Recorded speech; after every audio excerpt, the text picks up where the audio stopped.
April, and then this is what happened. We knew we had made a good decision very quickly because we got to spend even more time with Andrew and his nascent organization. But then I'd go back and tell my friends who thought I might endorse one of the better known candidates, and I'm not here to slight any of them. It's a great field. Some of you may even walk into this room supporting another one of those candidates.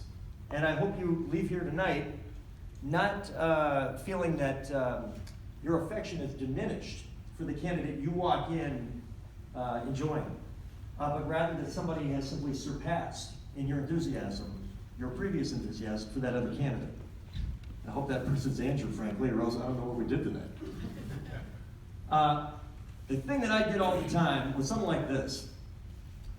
I like you. I respect your opinion on politics. What the hell are you doing with Andrew Yang? Who? And then the thing that if I'd ask them, what do you know about Andrew Yang? They usually would say some variant of what you heard a few minutes ago. Isn't he the Asian guy that wants to give everybody $1,000 a month? And it turns out these facts are true.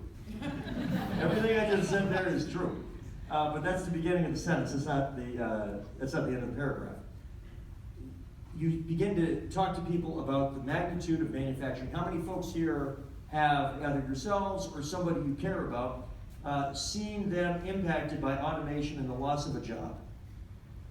How many of you have young adult children perhaps, or are young adults yourself, and realize that some of the jobs that once upon a time are going to be available, the economy has changed under your feet?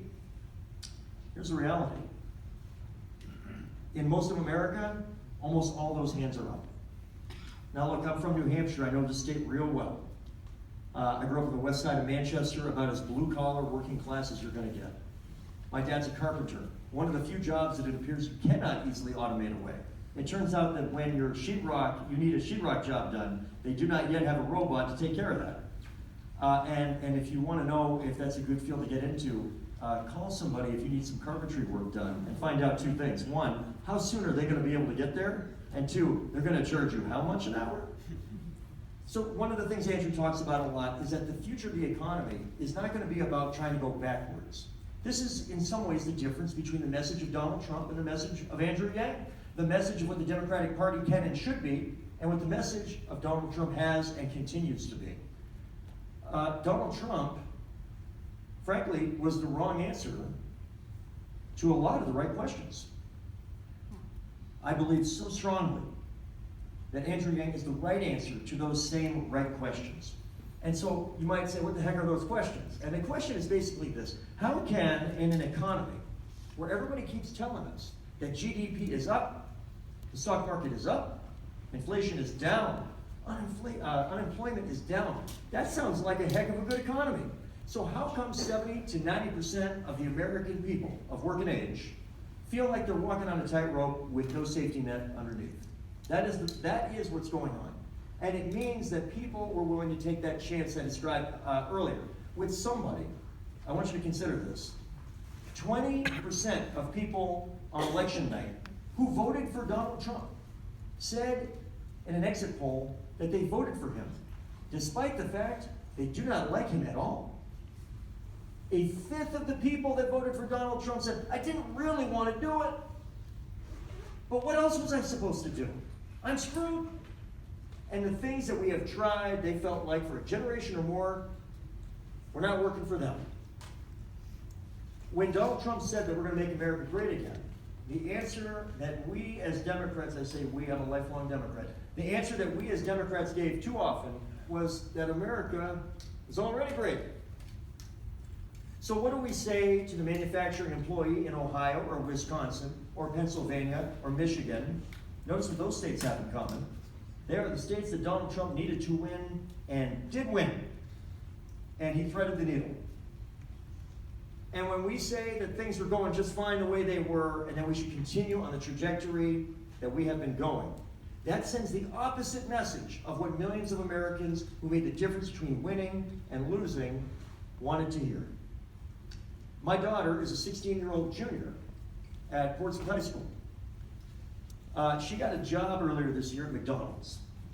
She likes politics because her mom and dad you know, come on, I'm in Hanover on a Monday night talking politics. You got to like politics a little bit. You know.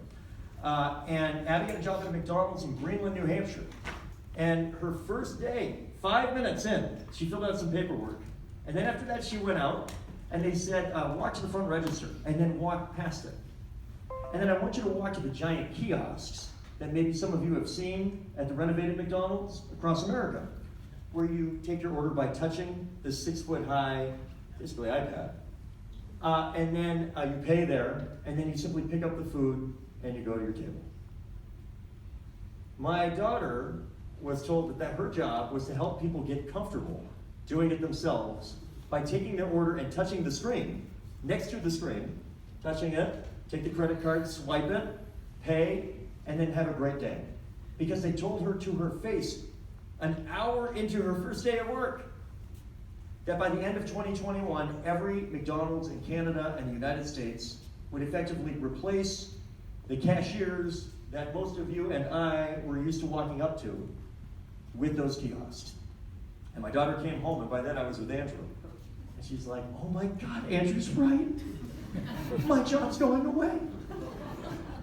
Now, the only thing that makes it kind of funny, besides the fact there's like an OMG LOL thing going on there, which I hear all the time, is that, you know what? That's not a great story, but she's 16. It helps her pay for the gas for the 2010 Impreza that's got 168,000 miles on it. It's cute. It's not necessary. It's cute. Here's the reality. The median retail worker in America is not a 16-year-old high school junior of an upper middle class family living in Northampton, New Hampshire. It's a 39-year-old woman with a high school degree making $9.50 an hour. That's retail in America. That person is either barely squeaking by and probably incurring lots of consumer debt along the way in order to make up the delta between the amount of money coming in and the amount of money going out, or it's one of her jobs. It is not her only job, not at $9.50 an hour.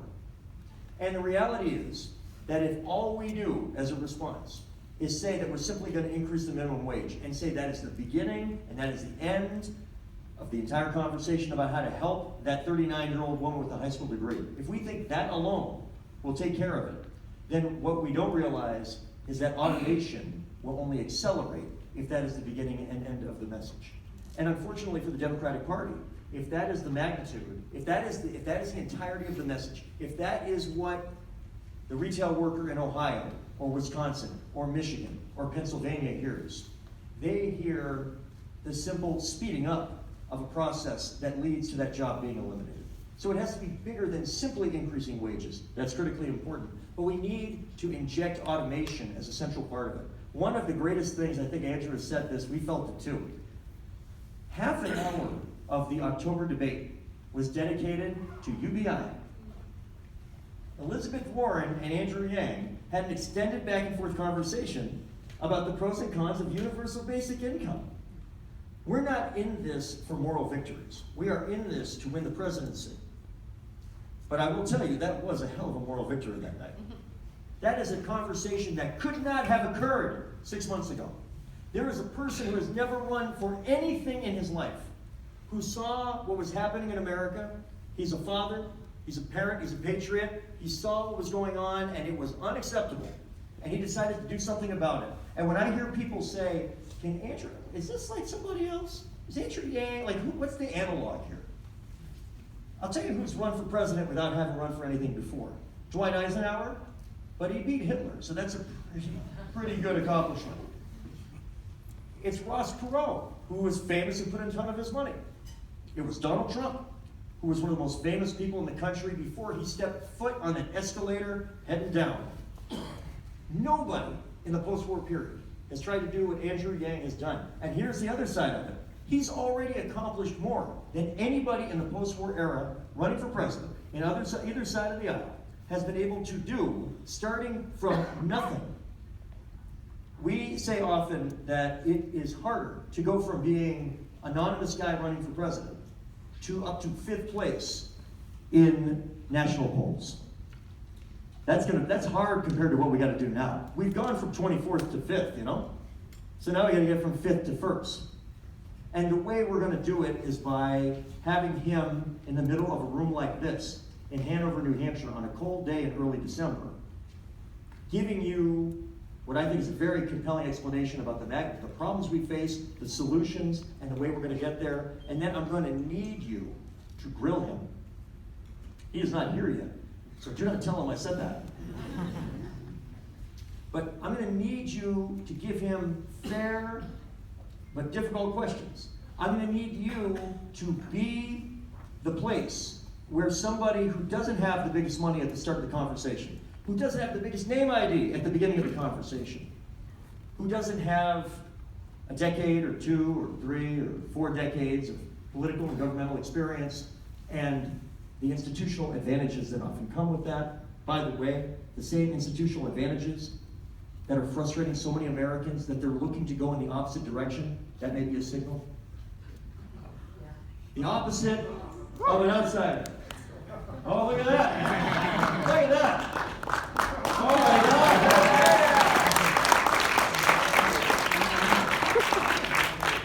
It's like watching Hollywood Squares. Minus the other 8. Well, I guess he's going to be down in a minute. The opposite of an outsider who doesn't have his act together, folks, is not an insider. The one advantage Donald Trump has is that he's an insider. After 3 years as president, it's the one thing he can say with a somewhat straight face. The opposite of an outsider who doesn't have his act together is not an insider. It's an outsider who does have their act together. And I feel really fortunate that on a cold day in early January, I got a chance to get an hour of coffee with somebody who is really close to being here. And somebody's looking at me, hello. I'm not sure what that meant. That's what you get a chance for tonight. New Hampshire's the place where whether it's Jimmy Carter in 1976 or Gary Hart in 1984 or Paul Tsongas in 92, John McCain twice, Bernie Sanders last time, you name it. Whether you like that candidate or not, this is the place where dreams can come true. And you're lucky, because you have a chance to do it again in 2020. Let's let me hear all of you becoming the next president of the United States. Ladies and gentlemen, Andrew Yang.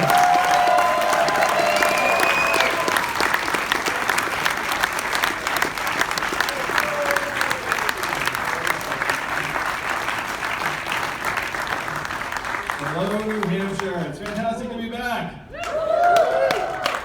I know what you're thinking. This is the weirdest orientation for a town hall you have ever seen. That 3/4 of us will be looking at a sign about. Some people wonder what running for president is all about. I have 2 words: camera